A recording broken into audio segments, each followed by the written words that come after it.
Amén, mis hermanos. Bueno, mis hermanos, hoy estaríamos compartiendo la tercera parte, lo que sería la doctrina de pecado, que ya sería el último compartir sobre este tema.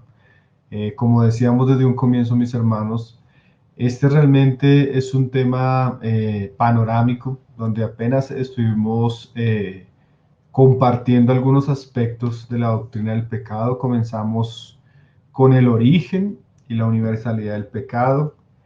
Después estuvimos viendo el viernes anterior un poco la condición en la que quedó el hombre después de la caída. Vimos que el hombre quedó con una naturaleza corrupta. Vimos que el hombre, por causa de esa misma naturaleza, produce un fruto, lo que la Biblia llama los pecados. Y vimos cómo el hombre quedó bajo el dominio del pecado. Esto es una realidad evidente en las Escrituras, una doctrina clara, no solo en las Escrituras, sino en la experiencia del hombre. Hoy vamos a hablar, mis queridos hermanos, un poco lo que enseñan las Escrituras acerca de la doctrina del pecado en el cristiano. Entonces yo quiero invitarles que abramos Romanos 8. Vamos a leer desde el verso 28 hasta el verso 30. Y vamos a resaltar especialmente el verso 30, unas palabras que usa Pablo para el tema que hoy vamos a estar compartiendo. Hoy vamos a ver también tres aspectos del pecado en la vida del cristiano.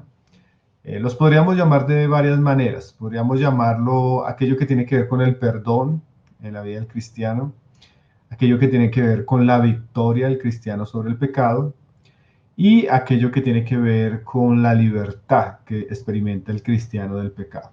Entonces vamos a ver esos tres asuntos en estos pasajes y vamos a ver las palabras que la Escritura usa para enseñarnos estas doctrinas o esta verdad.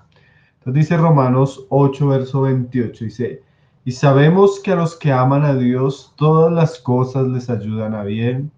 Esto es, a los que conforme a su propósito son llamados, porque a los que antes conoció, también los predestinó para que fuesen hechos conforme a la imagen de su Hijo, para que Él sea el primogénito entre muchos hermanos. Y a los que predestinó, a estos también llamó, y a los que llamó, a estos también justificó, y a los que justificó, a estos también glorificó. Entonces aquí en el verso 30 Pablo usa varias palabras importantes en cuanto a la obra que ha hecho Cristo Jesús por su pueblo, por su iglesia, por sus hijos. Hoy vamos a hablar del cristiano en relación al pecado, la doctrina del pecado. Y estos eventos o estas obras que Cristo ha hecho tienen que ver especialmente con sus hijos. A sus hijos, a su pueblo, a su iglesia, Él les predestinó. Él les llamó, Él les justificó, Él les santificó y Él les glorificó. Esta serie de palabras, mis queridos hermanos, son palabras importantes. ¿Por qué son palabras importantes? Porque estas palabras nos muestran pues la obra de Cristo en nuestras vidas, pero no solo la obra de Cristo en nuestras vidas, sino aspectos que tienen que ver con la doctrina del pecado y el cristiano.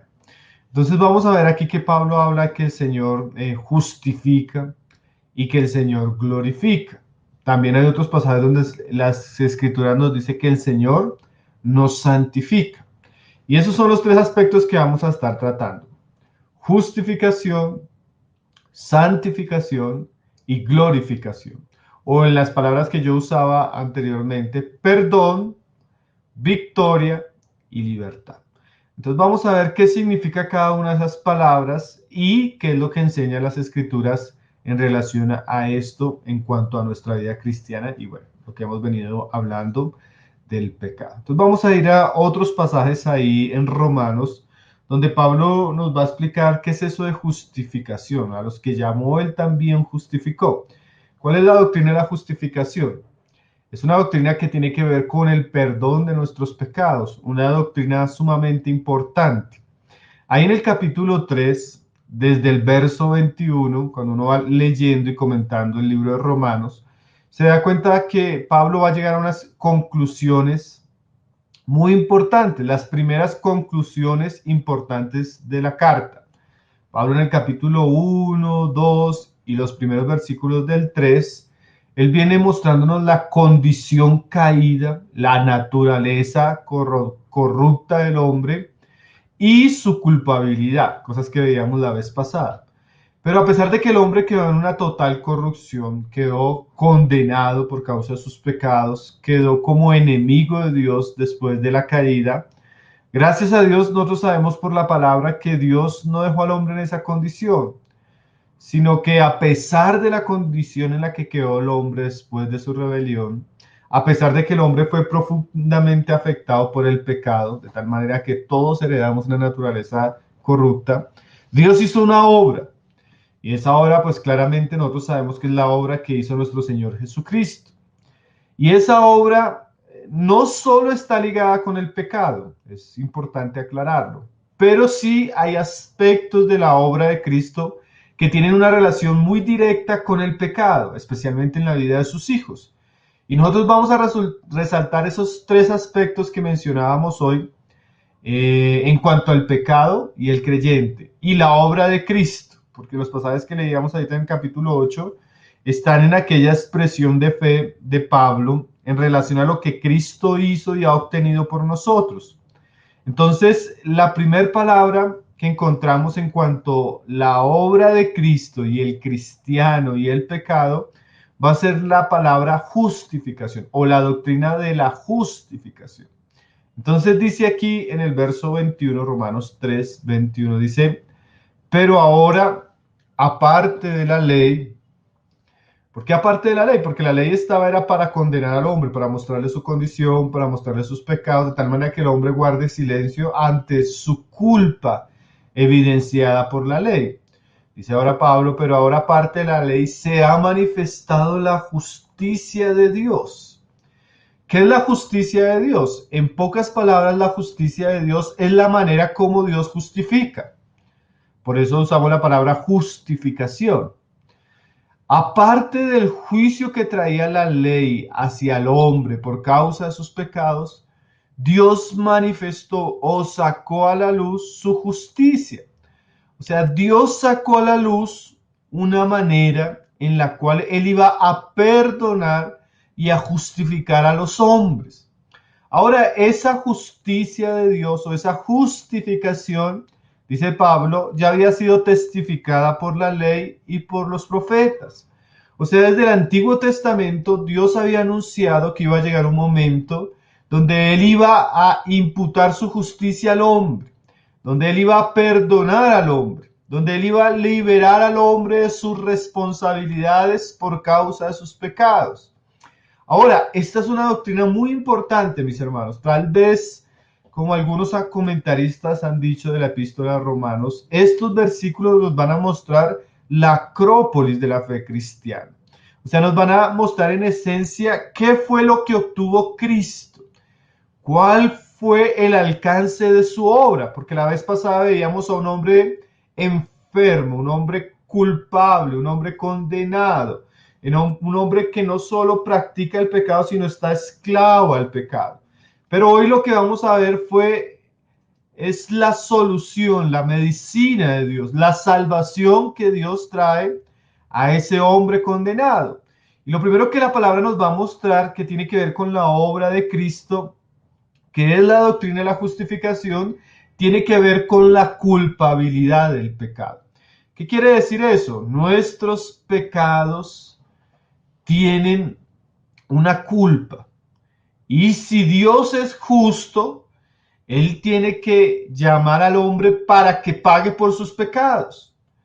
Pero Dios en su amor no eximió el pecado, sino que lo que hizo en Cristo Jesús fue poner la carga de nuestros pecados en Él, para que Él a través de su sacrificio pudiera otorgarnos el perdón o la justicia, en el sentido de declararnos personas sin culpa, sin condena, en el sentido de exonerarnos delante suyo por causa de la responsabilidad que teníamos por nuestros pecados.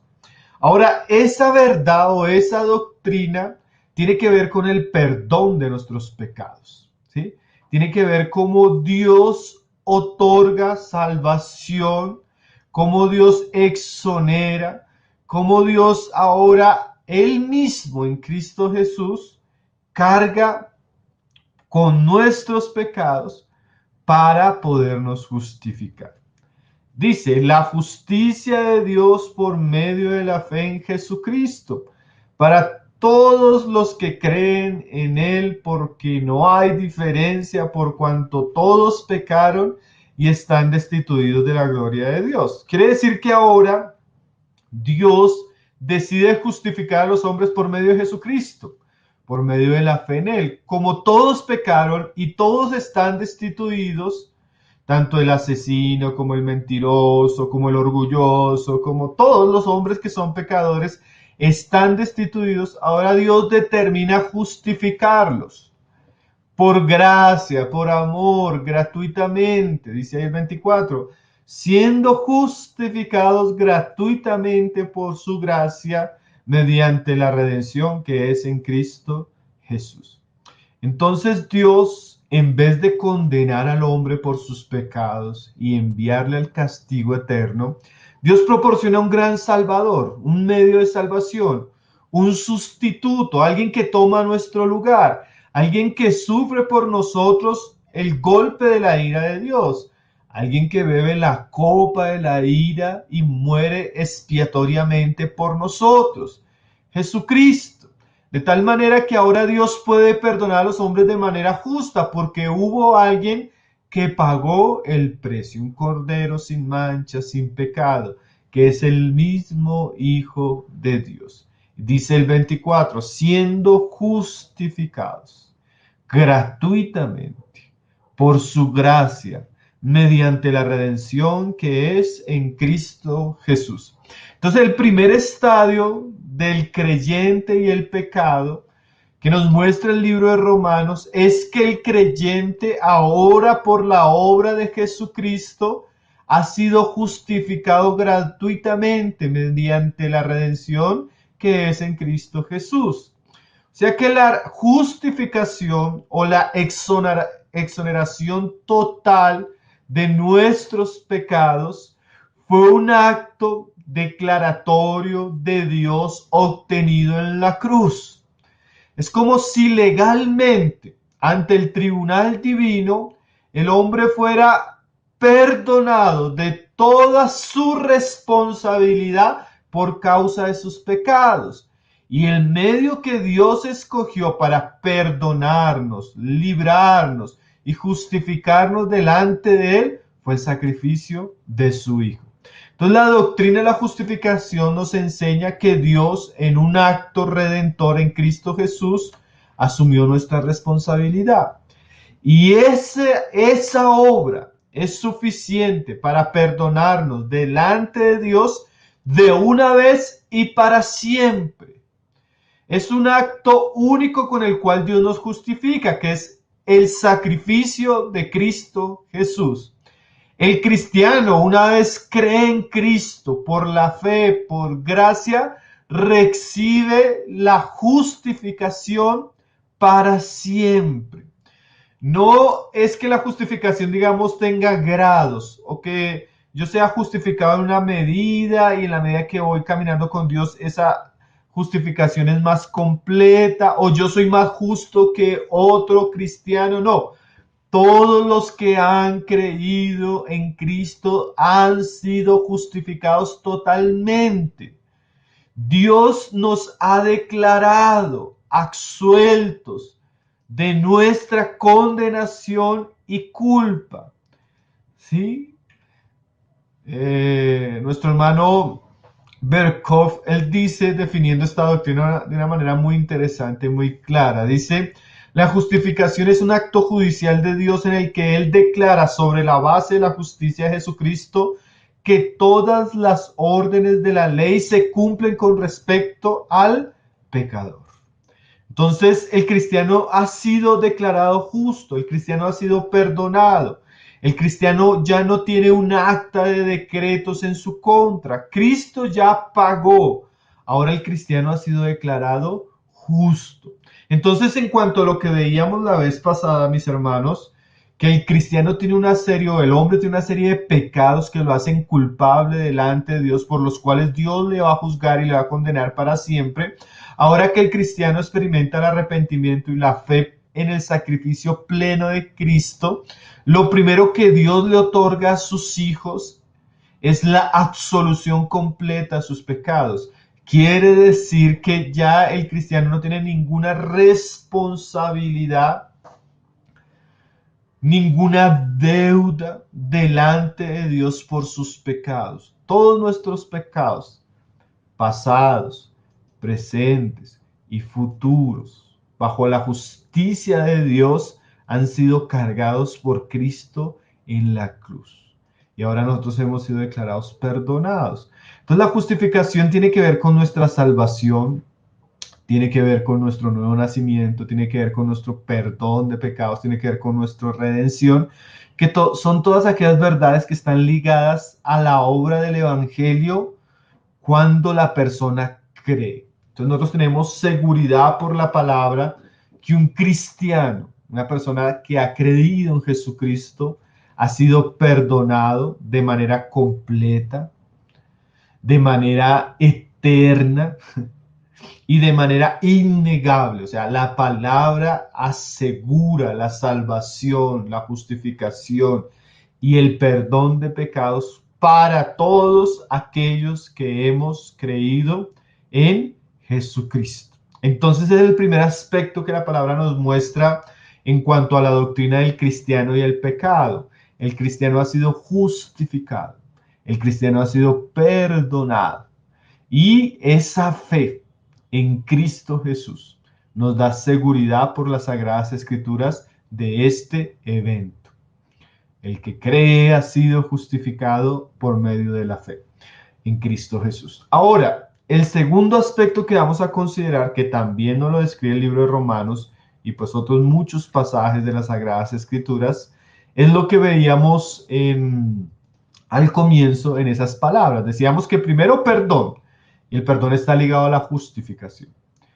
El segundo, como vamos a ver ahora, es no solo Dios quiere perdonarnos de nuestros pecados. Recuerdan, mis queridos hermanos, que nosotros hablábamos que el hombre quedó bajo el dominio del pecado. Entonces el segundo aspecto tiene que ver con ese aspecto de la obra de Cristo, no solo de perdonarnos y exonerarnos de la culpa de todos los actos pecaminosos que nosotros cometimos, sino el segundo aspecto tiene como propósito el liberarnos o el darnos la victoria sobre el poder del pecado que aún está en nuestra carne.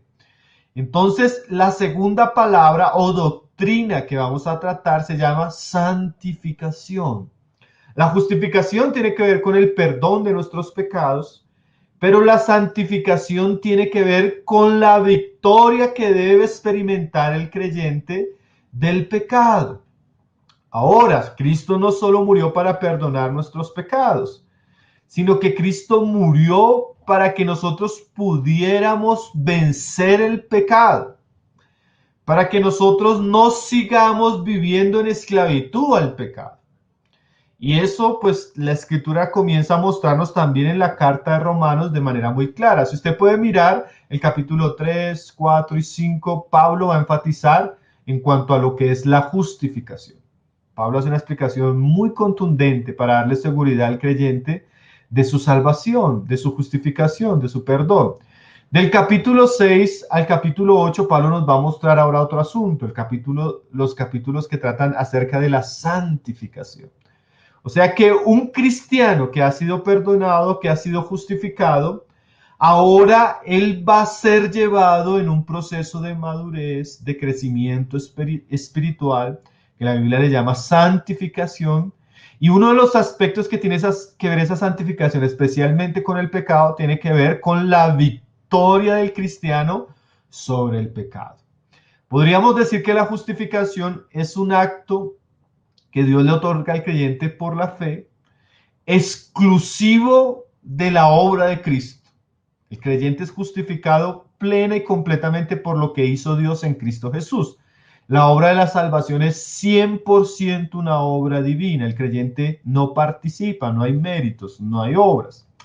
Ahora, ya en este segundo estadio, que es la santificación, es diferente. Claro que la santificación es un proceso que se vive en Cristo, es una obra divina también en la vida del cristiano, pero la santificación, como vamos a ver en estos pasajes, también requieren de una responsabilidad en el cristiano.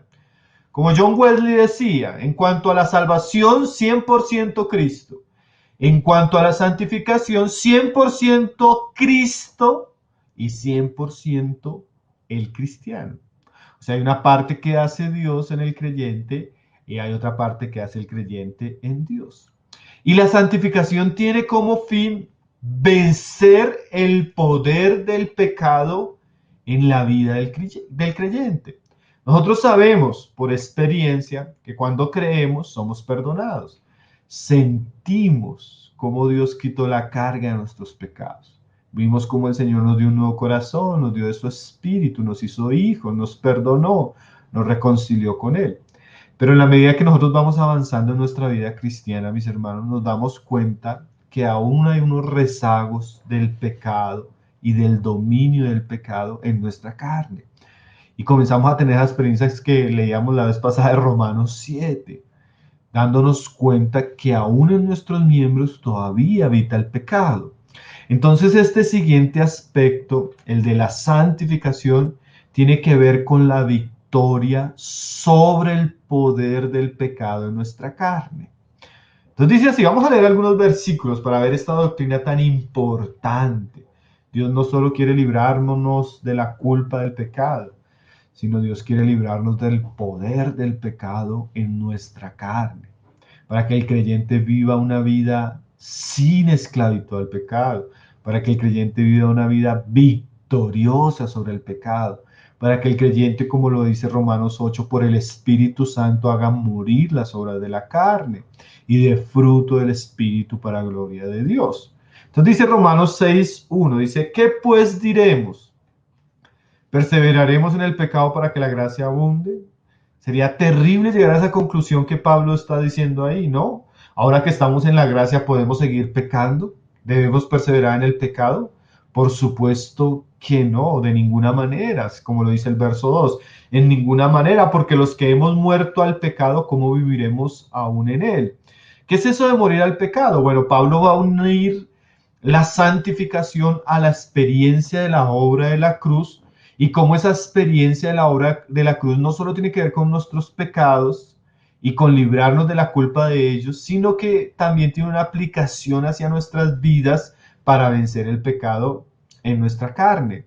Dice ahí, ¿o no sabéis que todos los que hemos sido bautizados en Cristo Jesús hemos sido bautizados en su muerte? Nosotros debemos saber que no solo Cristo llevó en la cruz nuestros pecados, sino como dice aquí, Él nos llevó a nosotros mismos.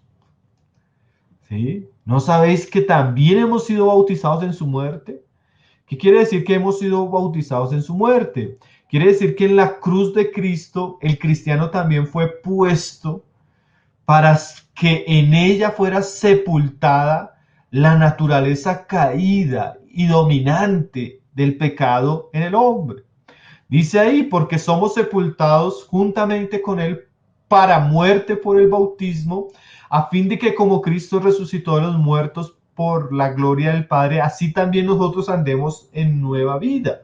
O sea que nuestra unión en Cristo en la cruz, en su muerte, tiene como fin llevarnos a morir, a enterrarnos para que experimentemos una nueva vida. ¿Sí? Y dice el verso 5, porque si fuimos plantados juntamente con él en la semejanza de su muerte, así también lo seremos en la de su resurrección. O sea que la muerte y la resurrección de Cristo no son solo hechos históricos significativos, sino que también debe ser llevado a la experiencia personal. Ahora, ¿cómo se lleva eso a la experiencia personal? Pablo lo va a explicar. Sabiendo esto, dice en el 6, que nuestro viejo hombre fue crucificado juntamente con él para que el cuerpo del pecado sea destruido a fin de que no sirvamos más al pecado. O sea, Cristo no solo murió para perdonarnos de nuestros pecados, Cristo murió para destruir el pecado a fin de que ya no sirvamos más a él, o a fin de que ya no estemos en esa situación de esclavitud en el pecado. O sea que Cristo no solo murió para perdonarnos, sino para santificarnos. Cristo no solo murió para justificarnos, sino para darnos la victoria sobre el pecado, para que no le sirvamos más al pecado, para que no estemos bajo el dominio del pecado. Y hay cosas que debemos saber, por eso es tan importante conocer estas doctrinas. Miren lo que dice el verso 6. Sabiendo esto, necesitamos saber esto. No es normal que el cristiano, ahora que ha sido perdonado, siga en una actitud donde él está esclavo del pecado. No es normal que el cristiano sea subyugado por el poder del pecado. El cristiano debe saber que Cristo crucificó nuestro viejo hombre para destruirlo, a fin de que no sirvamos más a él. Ahora, ese término destruir no quiere decir aniquilar totalmente, sino da la idea de más bien hacerlo inefectivo, ineficaz. Dice el verso 7, porque el que ha muerto ha sido justificado del pecado. Y si morimos con Cristo, creemos que también viviremos con Él. O sea, Dios quiere que muramos en Cristo para vivir en Él, para que la muerte y el pecado no se enseñoree más de nosotros. Dice el 9, sabiendo que Cristo, habiendo resucitado a los muertos, ya no muere, la muerte no se enseñorea más de Él, porque en cuanto murió al pecado, murió una vez por todas, mas en cuanto vive para Dios, vive. O sea, esa es la realidad de Cristo. Cristo murió por el pecado, pero resucitó y vive para interceder para siempre delante de Dios. Ahora, esa verdad en Cristo se deben aplicar a nuestra vida, en ese proceso de santificación, en ese proceso de crecimiento espiritual y en ese proceso de victoria sobre el pecado. Dice ahí el 11, así también vosotros, considerados muertos al pecado, pero vivos para Dios en Cristo Jesús, Señor nuestro. ¿Qué significa considerar? Significa estimar, tener en cuenta, calcular. Ahora nosotros debemos ver nuestra vida como personas que han muerto al pecado, pero ahora tienen vidas para Dios. Nosotros podríamos decir que somos como personas que tenemos dos vidas. Una vida antes de Cristo y una vida después de Cristo. Y lo que separa esas dos vidas, pues es la muerte y la resurrección, como hechos históricos que llegaron a nuestra vida por medio del Evangelio. Entonces, por un lado, yo debo estimarme como una persona que ya murió.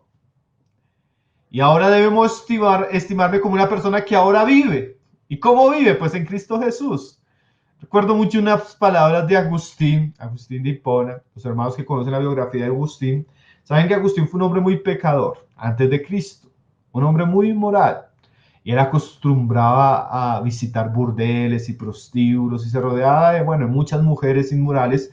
Y él dice que después de que él se convierte, una vez iba por la calle y una mujer comenzó a gritarle, Agustín, Agustín, Agustín, Agustín. Y Agustín no la escuchaba ni la volteaba a mirar, sino él seguía caminando. Agustín, ¿no te acuerdas de mí? ¿No te acuerdas de mí? Agustín, Agustín. Cuando él se volvió y le dijo, no, yo no soy Agustín. Sí, tú eres Agustín. No, el Agustín que usted conocía ya está muerto. Agustín entendía este asunto, considerados muertos al pecado. El cristiano en Cristo ahora tiene una nueva realidad, una nueva experiencia, una nueva vida. Claro, el hecho de que ese hombre que ya está muerto, que fue asesinado en la cruz, ese hombre nuevo que ha resucitado en Cristo Jesús, son hechos ligados a la obra de Cristo. Son hechos que nosotros debemos entender, mis hermanos. son hechos que nosotros debemos llevar a la práctica. Ahora, ¿cómo yo llevo eso a la práctica? Pues Pablo de una manera muy interesante va a aplicar eso a mi experiencia. Y aquí nos muestra Pablo que la santificación, por un lado, tiene lo que hizo Cristo en la cruz, que fue no solo llevar nuestros pecados, sino llevar el viejo hombre a la muerte, para que el cristiano ande en nueva vida. Pero ahora Pablo nos va a mostrar cómo eso tiene una responsabilidad en la vida del creyente. Dice ahí el verso 12, no reine pues el pecado en vuestro cuerpo mortal, de modo que lo obedezcáis en sus concupiscencias. O sea, como hemos sido muertos al pecado y resucitados en Cristo, la conclusión a la que llega Pablo es que ya no debe haber un reino del pecado en nosotros. Ya no le debemos obedecer en sus concupiscencias. Ahora el cristiano ya no debe alimentar los deseos del pecado en su cuerpo mortal, ni debe obedecerle a sus deseos. En estos días hablaba con un hermano que me decía que estaba luchando con un pecado con el cual no había podido vencer. Y él me decía, hermano, es que hay días que estoy tranquilo, yo siento como mi corazón me pide cometer ese pecado y me pide y termino pecando. Entonces yo le digo, mi hermano, lo primero que usted tiene que corregir son las palabras. No es su corazón, es su carne. Es su concupiscencia, que tiene deseos. Pero la palabra dice aquí, no le obedezcáis. O sea, nuestra carne todavía tiene unos deseos en nuestros miembros y ella desea pecar. Ella desea volvernos a la esclavitud en la que nos encontrábamos antes de Cristo, al dominio del pecado. Pero lo primero que Pablo dice es, no le obedezcas. Cuando tu carne quiere llevar a ver cosas que no debes ver, cuando tu carne quiere llevar a sentir cosas que no debes sentir porque son pecados, la ira, la lujuria, la envidia, la contienda, no puedes complacer eso, dice Pablo. Recuerda que eso fue crucificado, recuerda que tienes una nueva vida en Cristo. Eso es lo que la Biblia le llama santificación. La santificación es la experiencia progresiva, creciente, donde el cristiano, por la obra de Cristo, comienza a hacer morir los deseos de su carne y comienza a andar en el Espíritu. Y lo primero que Pablo nos va a mostrar, que más adelante lo explica, es que no hay que complacer la carne. No hay que alimentar la carne con pensamientos. La carne es como un animal feroz. El pecado de nuestros miembros es como un animal feroz que él pide ser alimentado, él pide ser satisfecho. Y si el cristiano de manera irresponsable él comienza a alimentar la carne va a producir un fruto. Si yo comienzo a llenar mi mente de pensamientos de lujuria o de envidia o de depresión o de contienda, pues yo voy a ver cómo mi carne produce frutos relacionados a esos pecados. Entonces, en vez de estar santificándome y venciendo el pecado, voy a estar condenándome en el sentido de contaminarme con el pecado y en el sentido de otra vez estar bajo la esclavitud. Entonces Pablo primero me dice, considera lo que Cristo hizo. Cristo murió para darte una nueva vida. Y ahora no obedezcas a la carne. Y siguen mandamientos de Pablo porque esos mandamientos nos hablan de nuestra responsabilidad en cuanto a ese proceso de santificación. Para ser salvo y ser justificado, el creyente lo único que tuvo que recibir fue la salvación por gracia, como un mendigo recibe alimento. No hay mérito. Fue una obra de Dios, de Cristo. Pero en cuanto a la santificación, el creyente unido a Cristo por la obra de Cristo y haciendo uso de la gracia, él debe cumplir unos deberes. La santificación, como decíamos ahora, que es la manera como el cristiano vence el pecado en su experiencia, tiene una parte divina y tiene una parte que tiene que ver con la responsabilidad humana. Mire lo que dice Pablo en cuanto a nuestra responsabilidad. Dice, ni tampoco presentéis vuestros miembros al pecado como instrumento de iniquidad, sino presentaos vosotros mismos a Dios como vivos de entre los muertos y vuestros miembros a Dios como instrumentos de justicia. Mire estas palabras, presentar. Ahora nuestros miembros, nuestro cuerpo, debe ser presentado a Dios.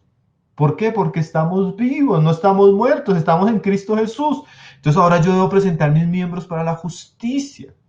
O sea que la santificación requiere una consagración, un compromiso del creyente por la gracia de Dios, donde el creyente pone su ser, sus miembros. A Dios, Señor, pongo mis ojos, mis oídos, mi mente, mi corazón, mi cuerpo.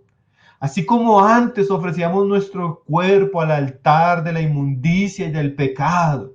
Usábamos nuestro cuerpo para ir a lugares donde pecábamos, usábamos nuestros ojos para pecar, nuestra boca para pecar, nuestra mente para pecar, nuestro corazón para pecar. Ahora dice Pablo, ahora como ustedes lo hacían antes para el mundo, ahora háganlo para Dios, preséntense para Dios. Y un día me ponía a reflexionar mucho en este pasaje en cuanto a mi vida cristiana. Yo decía, Señor, para pecar yo tenía tanto ánimo antes de Cristo. Desvelaba por irme a pecar. Usaba mi cuerpo con todas mis fuerzas para pecar. Usaba mi mente con toda mi astucia para revolcarme en el fango del pecado. Bueno, y cuando yo leí este pasaje, yo entendí por la palabra que con la misma fuerza, con la misma intensidad, con el mismo corazón y la misma pasión que entregaba mi cuerpo para el pecado, yo debería entregarlo ahora para Dios, para su justicia, para su servicio. Ahora es triste, hermano, a veces que nosotros veíamos cómo éramos tan entusiastas con el pecado, tan entusiastas con el mundo, y ahora con las cosas que tienen que ver con la justicia, con la santidad, somos tan irresponsables. Yo un día hablaba en una reunión de hombres y decía, mis hermanos, nosotros en el mundo, lo digo por mí, no lo digo por ustedes, yo en el mundo fácilmente un viernes, un sábado, me iba toda la noche a complacerme en el pecado. Podía pasar sin dormir todo el viernes y el sábado revolcándome en la suciedad del pecado. Y a veces, hermano, uno a veces mira cristianos que no pueden ir a una reunión, cristianos que ni oran, cristianos que ni leen sus Biblias, cristianos que congregarse, hermanos, es tan difícil. Ellos eran tan entusiastas para servir al pecado en su carne, se sometían al pecado que es un amo terrible, y ahora en Cristo Jesús no presentan sus miembros, no presentan sus mentes, sus ojos. Hermano, ¿cuánto tiempo gastábamos en el pecado con nuestros ojos, viendo cosas que no deberíamos ver, entreteniéndonos cosas que no deberíamos entretenernos? ¿Cuánto tiempo ahora gastamos con nuestros ojos para la justicia, para la santidad, para la consagración, para el servicio a Dios? Eso es lo que Pablo nos está diciendo. Ahora la santificación, claro que tiene que ver con la gracia, con la obra de Cristo, con su muerte, su resurrección, pero también tiene que ver cómo estamos consagrándonos a Dios, sometiéndonos a Dios, poniendo al servicio de Dios nuestros miembros. Dice, porque el pecado nos enseñará de vosotros, pues no estáis bajo la ley, sino bajo la gracia. Es por la gracia misma que podemos consagrarnos, buscar a Dios, servir, entregar nuestras mentes, nuestros ojos, nuestras bocas, nuestros oídos, nuestras manos, nuestros pies. Dice Pablo, ¿qué pues pecaremos porque no estamos bajo la ley, sino bajo la gracia? En ninguna manera. ¿No sabéis que si os sometéis a alguien como esclavos para obedecerle, sois esclavos de aquel a quien obedecéis, sea el pecado para muerte o sea de la obediencia para justicia? Entonces, mis hermanos, Dios no solo quería perdonarnos de nuestros pecados, sino Dios quiere santificarnos, quiere darnos la victoria, la libertad, que ya no estemos bajo ese dominio opresor del pecado, que ya no seamos esclavos de esos deseos engañosos de nuestro viejo hombre. ¿Sí? Dice en el 17, pero gracias a Dios, aunque eras esclavo del pecado, habéis obedecido de corazón aquella forma de doctrina a la cual fuiste entregados, y libertados del pecado vinisteis a ser siervos de la justicia. Dice, hablo como humano. O sea, Pablo no es un ángel, ni tampoco nosotros. Somos hombres con luchas, con debilidades. Dice, por vuestra humana debilidad, o sea, por causa de que somos débiles, que así como para iniquidad presentasteis vuestros miembros para servir a la inmundicia y la iniquidad, así ahora para santificación presentad vuestros miembros para servir a la justicia. De la misma manera, hermanos, que no podemos ser menos consagrados a Dios que lo que éramos a los pecados. De la misma manera que presentábamos nuestros cuerpos para servir a la iniquidad, ahora presentemos nuestros miembros para la justicia. ¿Sí? Como alguien decía, no podemos ser más dedicados al diablo que a Jesucristo. No podemos ser más dedicados que a la carne que al Espíritu Santo. O sea, antes servíamos como esclavos diligentes al amo, que era el pecado, y a Satanás y al mundo. Ahora Pablo nos dice, no, hermanos, presenten sus miembros como instrumentos de justicia. ¿Sí? Cuando éramos esclavos del pecado, dice el 20, éramos libres acerca de la justicia, pero ¿qué fruto habían de esas cosas de las cuales ahora nos avergonzamos? Porque el fin de aquellas es muerte. Más ahora, dice el 22, que habéis sido libertados del pecado y hechos siervos de Dios, tener por vuestro fruto la santificación y como fin la vida eterna. Entonces el segundo aspecto del cristiano y del pecado es la santificación, que es un fruto. ¿Qué quiere decir esto? Esto no es instantáneo, mis hermanos. La justificación es en un momento. Cuando creemos, inmediatamente somos considerados hijos, salvos, sellados con el Espíritu Santo y perdonados. Pero el asunto de la santificación sí es un proceso. Un proceso que requiere una vida, una consagración, una dedicación, andar en el Espíritu, un hacer morir las obras de la carne, una buena vida de oración, una consagración con la palabra, un apartarnos del pecado, apartarnos del mundo, huir de la tentación. Todo esto es un proceso que tiene un fruto y el fruto es la santificación. Porque Dios no solo desea tener hijos justificados, Dios desea tener hijos que están creciendo en santidad. Y una de las expresiones de la santidad es la victoria sobre el pecado. O sea que aquellos pecados que nos dominaban, aquellos pecados que nos esclavizaban, aquellos pecados que nos avergonzaban, ya no tienen un poder sobre nosotros, sino que ahora nosotros vencemos por la gracia y el poder del Espíritu Santo nuestra debilidad. Y andamos en victoria. Por eso yo les decía, la primera palabra podría llamarse perdón, que tiene que ver con justificación, y la segunda palabra tiene que ver con victoria o santificación. Dios quiere que sus hijos venzan el pecado, no sean esclavizados, no sean dominados por el pecado. Y yo podría decir a los hermanos con toda seguridad por la palabra, que si nosotros hacemos morir las obras de la carne, que si nosotros nos ocupamos de las cosas del Espíritu, que si nosotros presentamos nuestros miembros a Dios constante y fielmente, guardándonos de todo lo que nos aleja de Cristo y nos contamina, vamos a experimentar la victoria sobre esos pecados que a veces parecen omnipotentes. Yo a veces escucho hablar a hermanos que tienen luchas con la pornografía, hermanos que tienen luchas con el alcohol, hermanos que tienen luchas con la homosexualidad, hermanos que tienen luchas con el cigarrillo, hermanos que tienen luchas con la ira. Y a veces hablan como si esos pecados fueran omnipotentes. Y yo puedo decirle con toda seguridad que mayor es el que está en nosotros. Ahora, la santificación, como decíamos, requiere un conocimiento de la palabra, de la obra de Cristo. Conoceréis la verdad y la verdad os hará libre. Requiere también una vida de oración y de vigilancia. Velad y orad para que no entréis en tentación. Requiere que nos apartemos de aquellas cosas que son tentadoras para nosotros. Huir, dice la palabra. Requiere que hagamos morir lo terrenal en nosotros, especialmente en nuestras mentes, que entramos a nuestro corazón. La santificación es un trabajo del creyente en Cristo y de Cristo en el creyente para dar un fruto, pero podemos vencer esos pecados. Dios nos ha dejado su Hijo, su Espíritu y su palabra. Y podemos saber que su voluntad, como Pablo le dice a los tesalonicenses, es nuestra santificación.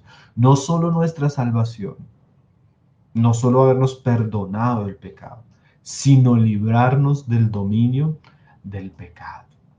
Ahora, mis hermanos, vamos a entrar al tercer aspecto, que sería el aspecto final del el pecado y el creyente. Como nosotros decíamos al comienzo, la tercera palabra, que está también ligada a una doctrina muy importante de lo que estamos tratando, es libertad o liberación. ¿Qué quiere decir eso? Bueno, hay una doctrina que la palabra enseña, que es la doctrina de la resurrección de los creyentes. Y esa enseñanza, que es una de las enseñanzas fundamentales de la fe cristiana, nos muestra que va a llegar un momento en la glorificación o en la transformación o en la resurrección, donde este cuerpo que está sujeto a la corrupción, que está sujeto a la debilidad, que está sujeto al pecado, va a ser transformado. Y ahí el cristiano va a ser libre para siempre de la presencia del pecado en su carne. Entonces, por un lado, la palabra nos enseña que Dios en Cristo perdona nuestros pecados, justificación. Por otro lado, la palabra nos enseña que Dios en Cristo nos ayuda a vencer el pecado, santificación. Pero la palabra también nos enseña que Dios en Cristo va a resucitar o transformar estos cuerpos mortales en un cuerpo semejante al de Cristo, libre totalmente de la presencia del pecado. Eso es glorificación. Entonces vamos a mirar algunos pasajes que nos enseñan esta doctrina también sumamente importante. El cristiano tiene la esperanza que cuando su Señor regrese, al sonar la trompeta, los muertos en Cristo Jesús resucitarán, y los que estemos hasta ese día seremos transformados en un abrir y cerrar de ojos. Y en ese momento va a suceder algo precioso. El cristiano va a ser libre de este cuerpo de muerte. El cristiano va a ser libre del cuerpo de debilidad. Este cuerpo que es como un muerto que cargamos. Pablo compara esto como un cuerpo de muerte, hermanos. Nosotros tenemos un vehículo defectuoso, un vehículo que tiene la simiente de Adán. Recuerda que hablamos que este cuerpo quedó con una naturaleza caída. Bueno, en la resurrección y la transformación de nuestros cuerpos, vamos a tener un cuerpo libre, libre de la enfermedad, libre del pecado, libre de la tentación, libre de todas aquellas cosas que agobian al hombre desde su caída. Esa es la tercera verdad que vamos a considerar. Eso Pablo nos lo llama ya como la libertad gloriosa de los hijos de Dios en Romanos 8. Eso es lo que Pablo habla en Tesalonicenses. Pero vamos a usar un pasaje bien claro, hermanos, bien contundente en cuanto a esta verdad que está en 1 Corintios, capítulo 15, verso 21. Dice Pablo: porque por cuanto la muerte entró por un hombre, ¿sí? Porque el pecado entró por Adán y por causa del pecado entró la muerte. Pero mira lo que va a explicar Pablo, cómo Cristo es el poderoso Salvador. O sea, todo lo que trajo el pecado por Adán, Cristo ahora lo va a redimir. No solo la culpa en cuanto al perdón, no solo el dominio en cuanto a la santificación, sino la naturaleza que adquirió el hombre en su ser por causa de la caída. Ahora Cristo nos va a dar una nueva naturaleza y un nuevo cuerpo. Dice: también por un hombre la resurrección de los muertos. Porque así como en Adán todos mueren, o sea, todos los que entraron, los descendientes de Adán, reciben una naturaleza caída, corrupta, que los lleva a la muerte. Dice aquí, también en Cristo todos serán vivificados. Esa vivificación que se nos habla acá es la resurrección o la transformación de nuestro cuerpo. Y eso tiene un orden, dice ahí Pablo. Pero cada uno en su debido orden. Cristo las primicias. O sea, Cristo ya resucitó con un cuerpo nuevo, glorioso. Y luego los que son de Cristo en su venida. O sea que va a haber una resurrección cuando Cristo venga.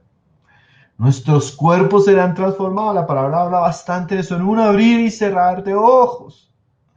Y dice, y luego el fin, cuando entregue el reino a Dios y Padre, cuando haya suprimido todo dominio, toda autoridad y toda potencia. Porque preciso es que él reine hasta que haya puesto a todos sus enemigos debajo de sus pies. Y el postrer enemigo que será destruido será la muerte. Y va a explicarnos Pablo más adelante en el verso 42 cómo será esa resurrección. Hablando de nuestros cuerpos. Hablando de la victoria que vamos a experimentar. Dice, así también es la resurrección de los muertos. Se siembra en corrupción, porque nosotros vamos a morir con un cuerpo corrupto. Pero dice aquí Pablo, resucitará en incorrupción.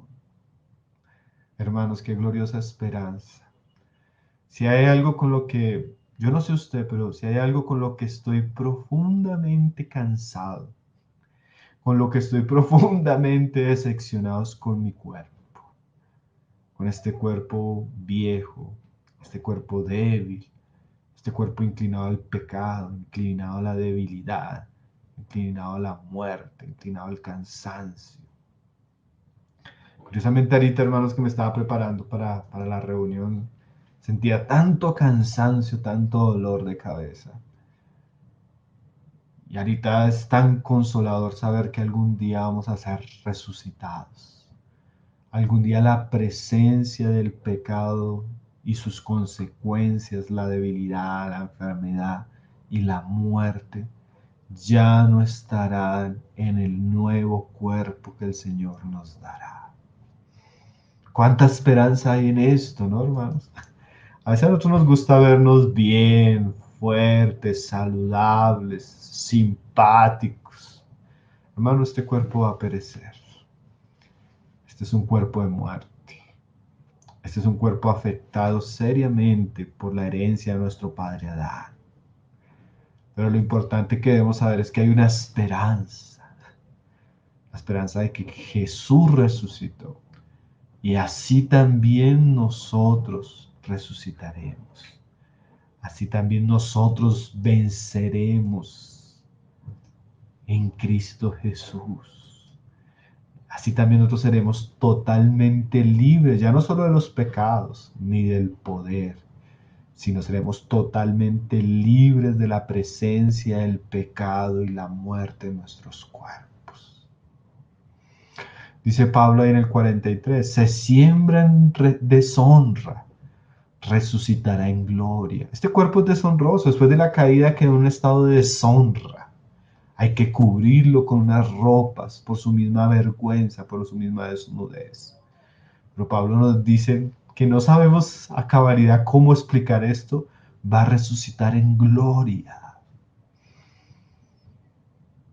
Tal vez algunos de nosotros hemos visto partir a algún pariente por una enfermedad o por una muerte así triste, donde tú ves el cuerpo así como deshonrado, destruido por las consecuencias del pecado.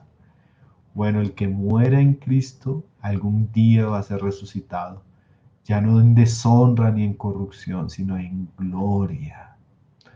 Dice Pablo, se siembra en debilidad. El hombre muere en debilidad, muere destruido por la enfermedad, muere destruido por los años, muere destruido por la vejez, muere destruido por un cáncer, muere destruido por un ataque cardíaco. Así somos en Adán, pero en Cristo, hermanos, hay una gran esperanza. Resucitaremos en poder. Se siembra en un cuerpo animal, resucitará en un cuerpo espiritual. Hay cuerpo animal y hay cuerpo espiritual. Dice más adelante en el 48, ¿cuál es el terrenal? También los terrenales. O sea, nosotros recibimos un cuerpo, una naturaleza, una condición de Adán, terrenal. Pero dice, ¿y cuál el celestial? También los celestiales. O sea, en algún momento seremos semejantes a Cristo en su gloria. Tendremos cuerpos semejantes al de Él resucitado, libres del pecado. Eso es lo que la Biblia llama la liberación de los hijos de Dios. Traeremos su imagen, ¿sí? Qué cosa preciosa, ¿no? Yo podía leerle todo el capítulo 15, hermanos, pero es importante que nosotros, por lo menos a la luz de la palabra, entendamos la esperanza que nos ha sido dada. No solo se nos ha dado el perdón, no solo se nos han dado los medios para vencer al pecado, sino que algún día seremos totalmente libres de esta naturaleza corrupta.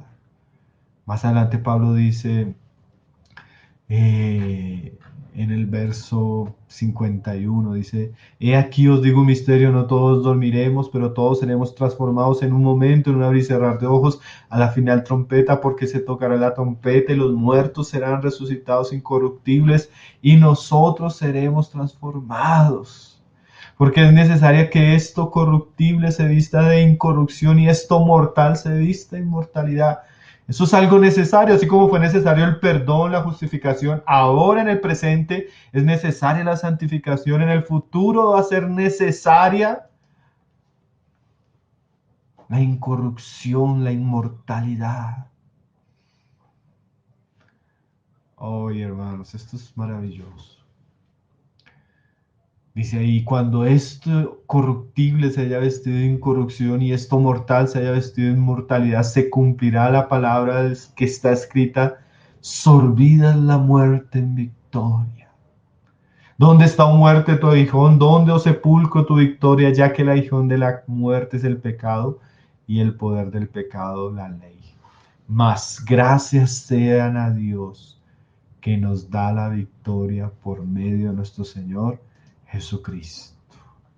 O sea, hermanos, cuando nosotros comenzamos a entender la doctrina del pecado en el cristiano, tenemos tanto para dar gracias a nuestro Señor Jesucristo. Él nos libró de nuestros pecados, de nuestra condenación. Nos otorgó el perdón de manera gratuita a través de su sacrificio. Pero no solo eso, nos dio de su espíritu y muchos medios de gracia para que tomados de su mano podamos vencer el dominio del pecado mientras estamos en este mundo. Pero no solo eso, hermanos. Algún día la muerte va a ser absorbida en victoria y los creyentes van a ser transformados y este nuevo cuerpo va a ser un cuerpo libre de la presencia del pecado, un cuerpo incorruptible, un cuerpo santo, un cuerpo glorioso, un cuerpo inmortal, semejante al de nuestro Señor Jesucristo. Entonces, de manera muy resumida, mis hermanos, cada uno de estos asuntos, si pudiéramos hacerle clic, tendríamos muchas cosas que considerar. Pero yo quise dejarlo de manera global para resaltar aspectos muy importantes de la doctrina del pecado ya en el creyente. El creyente ha sido perdonado de sus pecados, justificación. El creyente tiene los medios para crecer en un proceso de santificación y de victoria sobre el pecado. Y el creyente tiene la esperanza de la resurrección o transformación, donde va a ser libre totalmente de la presencia del pecado. ¡Qué gloriosa provisión! Mis hermanos, hay estudios de la palabra que son inevitables, hermano. Hay estudios de la palabra que nosotros no podemos desconocer. Por ejemplo, el estudio de la epístola a los romanos es un estudio fundamental, porque esta doctrina que hoy hemos estado mencionando, estas doctrinas están ahí bien explicadas detalladamente para que nosotros encontremos el camino que es Cristo, que no solo nos lleva a la vida eterna, sino a la santidad y a la glorificación. Entonces, qué importante entender estas cosas, profundizar en ellas, eh, porque es la manera que Dios ha escogido para que nosotros encontremos el camino de la verdad. Entonces, mis hermanos, gracias al Señor por estos 3 viernes, gracias al Señor por los hermanos que abren estos espacios para que podamos estudiar su palabra. El Señor sea ayudándonos, que esto sea un estímulo a entrar cada vez más a conocer la verdad que Dios nos ha dado, su palabra, su doctrina, y que también esto nos lleve a un reconocimiento mayor de la obra de salvación que ha hecho Cristo, de la esperanza que tenemos con Él, y así podamos seguir creciendo firmemente en nuestra vocación.